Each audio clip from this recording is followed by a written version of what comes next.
College के gate में enter करते ही मृणालिनी ने रोहित को देखा तो अचंभे से चिल्लाई, हाय रोहित। लेकिन रोहित का ध्यान कहीं और था।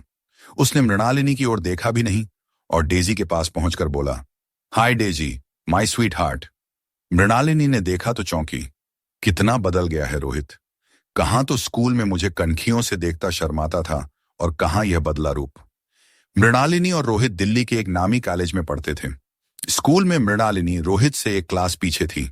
दोनों साइंस स्ट्रीम से पढ़ाई कर रहे थे। रोहित मृणालिनी के घर से थोड़ी दूरी पर ही रहता था, सो कभी कभी नोट्स आदि लेने व पढ़ाई में हेल्प के लिए वह रोहित के घर चली जाती थी।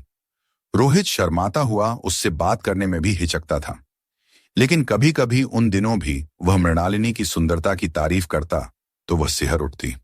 मन ही मन वह उसे चाहने लगी थी। कई सपने देख बैठी थी रोहित से मिलन के, लेकिन कॉलेज में एडमिशन के बाद से ही रोहित का उससे संपर्क कम होने लगा था।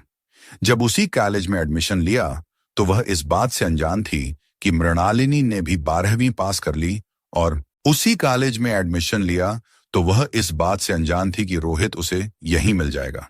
मृणालिनी ने कॉलेज में प्रवेश किया तो उसे किसी अन्य लड़की से बतियाते देख जैसे अपना सपना टूटता लगा। रोहित जिससे बात कर रहा था वह गजब की थी।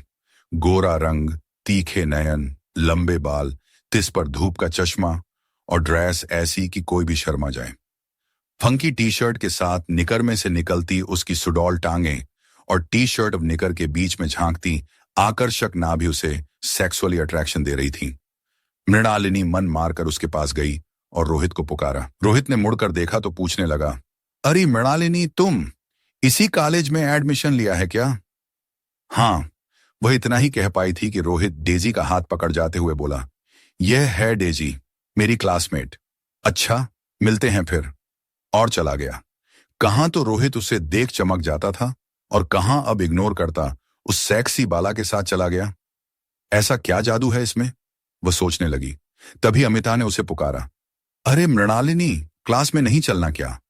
हाँ चलो, कहकर वह अमिता के साथ चल दी। रास्ते में अमिता ने पूछा, तुम रोहित को जानती हो क्या? हाँ।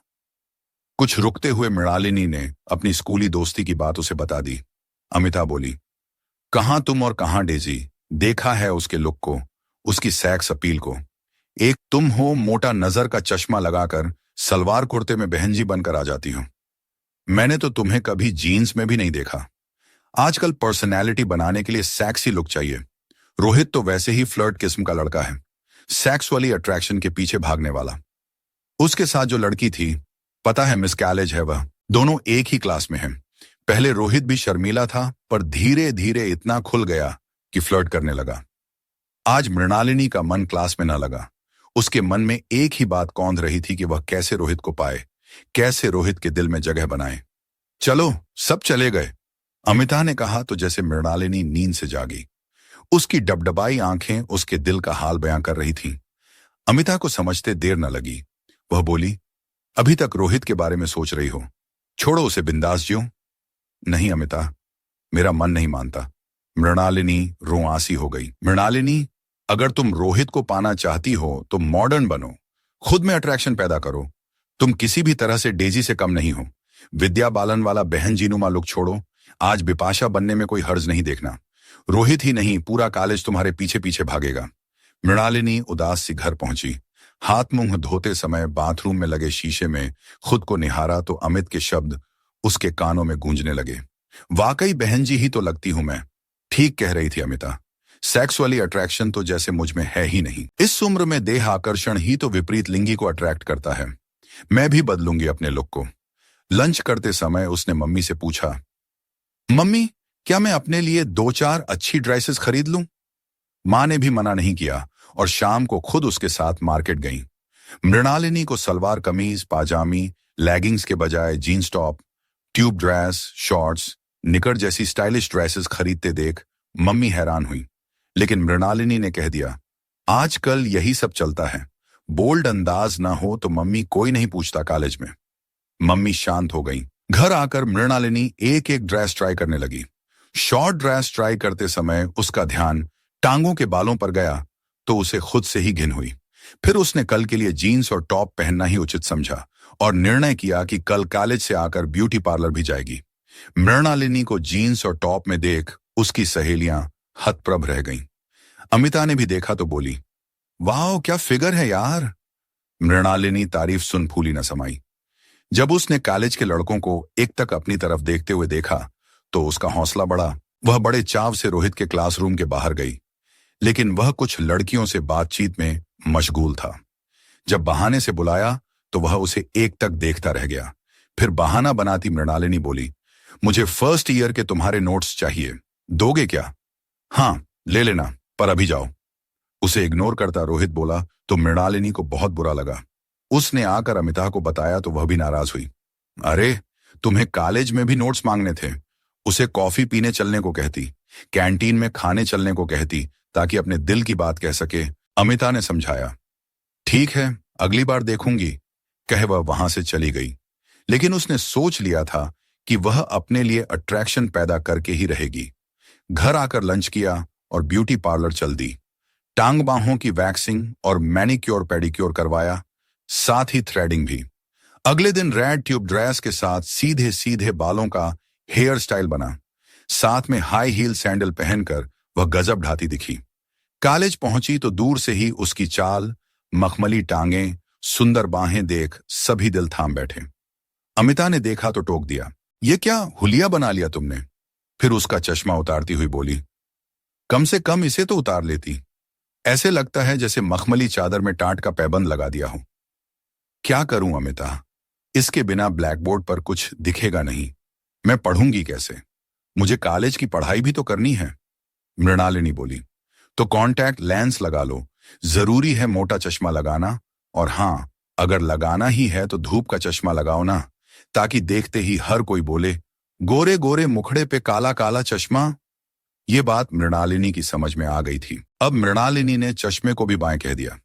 रोज तरह तरह की अट्रैक्टिव ड्रेसेस पहन उसकी इमेज भी सेक्सुअल अट्रैक्ट करने वाली बन गई थी। हर कोई उसे मुड़ मुड़ कर देखता। उस दिन मृणालिनी रेड ड्रेस में थी। सभी उसकी प्रशंसा कर रहे थे। वह खुशी खुशी रोहित के पास गई तो वह भी उसे देखता रह गया। फिर हाय हेलो के बाद मृणालिनी बोली, रोहित आज शाम कॉफी पीते हुए घर चलें, वहीं से तुम मुझे घर छोड़ देना। रोहित कुछ कहता, इससे पहले ही पास खड़ी डेजी ने उसकी बाहों में बांह डाल दी तो वह चुप रह गया। इस पर मृणालिनी को काफी ईर्ष्या हुई। रोहित के लिए उसके दिल में जो प्यार था वह धुंधला पड़ रहा था। अब वह सिर्फ रोहित को डेजी जैसा बनकर दिखाना चाहती थी। रोहित और डेजी को झुकाने का यह अवसर भी उसे जल्द ही मिल गया। दरअसल मृणालिनी ने अपनी हर ड्रेस में सेल्फी खींच खींच कर कई बार अपनी डीपी चेंज की, फेसबुक पर अपना हर पोज अपलोड किया, जिसे काफी लाइक भी मिले।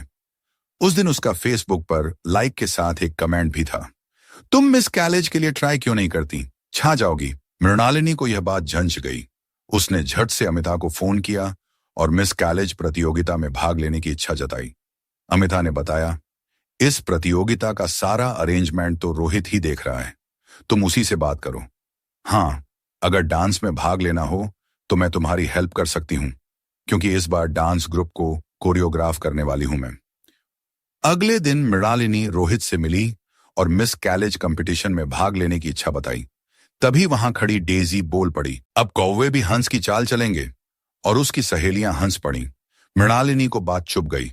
रोहित ने भी इस कंपटीशन में भाग लेने से मना किया कि यह तुम्हारे बस का नहीं, लेकिन इरादे की पक्की मृणालिनी नाम लिखवाकर ही मानी। फिर वह अमिता के पास गई और डांस प्रोग्राम भी करना चाहा। अब मृणालिनी रोज 2 घंटे डांस की रिहर्सल करती, फिर रैंप पर चलने की प्रैक्टिस और रात को पढ़ाई, साथ ही अपने खान पान, व्यायाम का भी ध्यान रखती। कॉलेज फेस्टिवल का दिन था। पहले डांस प्रोग्राम था और मृणालिनी का ही पहला कार्यक्रम था। दिल पक्का कर वह स्टेज पर उतरी और डांस शुरू किया। सैक्सी सैक्सी सैक्सी, मुझे लोग बोले, हाय सैक्सी, हेलो सैक्सी, क्यों बोले। गाने के साथ उसके स्टेप्स और ड्रेस ने ऐसा धमाल मचाया कि स्टेज से उतरते ही लोग उसे सैक्सी सैक्सी कहने लगे। उसके डांस पर पूरा हाल तालियों की गड़गड़ाहट से गूंज उठा। कॉलेज के फेस्टिवल में अंतिम कार्यक्रम मिस कॉलेज का कंपटीशन था, सो उसे थोड़ा आराम करने का समय भी मिल गया। उसने रैंप पर आने के लिए वही रेड ट्यूब ड्रेस चुनी जिस पर सबसे ज्यादा लाइक मिले थे। वह इस ड्रेस में गजब की सेक्सुअली अट्रैक्टिव लग रही थी। जब वह रैंप पर उतरी तो उसके गाने व नृत्य के कायल स्टूडेंट्स सेक्सी सेक्सी कह उठे। सारा वातावरण हाय सेक्सी की धुन से सराबोर हो गया। जितनी तालियां मृणालिनी के अट्रैक्शन पर बजीं, उतनी किसी अन्य पर नहीं। लिहाजा उसे ही मिस कैलेज का ताज पहनाया गया। अगले ही पल जब उसे मिस कैलेज की ट्रॉफी दी गई तो डेजी देख देख कर जलन के मारे घड़ी जा रही थी और ट्रॉफी ताज के साथ अनूठे अंदाज में खड़ी मृणालिनी सब पर बिजलियां गिरा रही थी। अगले दिन मृणालिनी ने कॉलेज गेट से एंटर किया ही था कि आवाज आई, हाय सेक्सी। जानी पहचानी आवाज सुनकर मृणालिनी रुकी तो देख दंग रह गई। उसके पीछे रोहित था। अरे रोहित तुम? हाँ, आज तक मैं तुम्हें इग्नोर करता रहा, पर तुमने सिरमौर बन कॉलेज में नाम कमा मुझे बता दिया कि मैं गलत था। आज शाम कॉलेज के बाद मेरे साथ कॉफी पीने चलोगी? वहीं से साथ घर चलेंगे? नहीं, मैं कोई दूध पीती बच्ची नहीं रोहित। कल तक जब तुम एक शर्मीले लड़के थे ठीक था, फिर तुम फ्लर्टी हो गए और कभी इसकी बगल तो कभी उसकी बगल। मेरी दोस्ती भी भूल गए।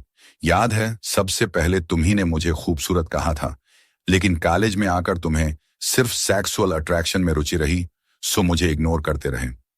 मैं तुम्हारे पीछे भागती फिरती थी और तुम मेरी ओर देखते भी न थे। अभी मृणालिनी ने अपनी बात पूरी भी नहीं की थी कि पीछे से आवाज आई, हाय सेक्सी। ओह कपिल तुम? फिर एक नजर रोहित पर डाल कपिल से बोली, चलो आज कॉफी हाउस चलते हैं, अमिता को भी बुला लेते हैं। कहती हुई मृणालिनी कपिल के साथ चली गई, अमिता का धन्यवाद करने, जिसने उसे इस मुकाम तक पहुंचाया था। रोहित ठगा सा दोनों को जाता हुआ देख रहा था।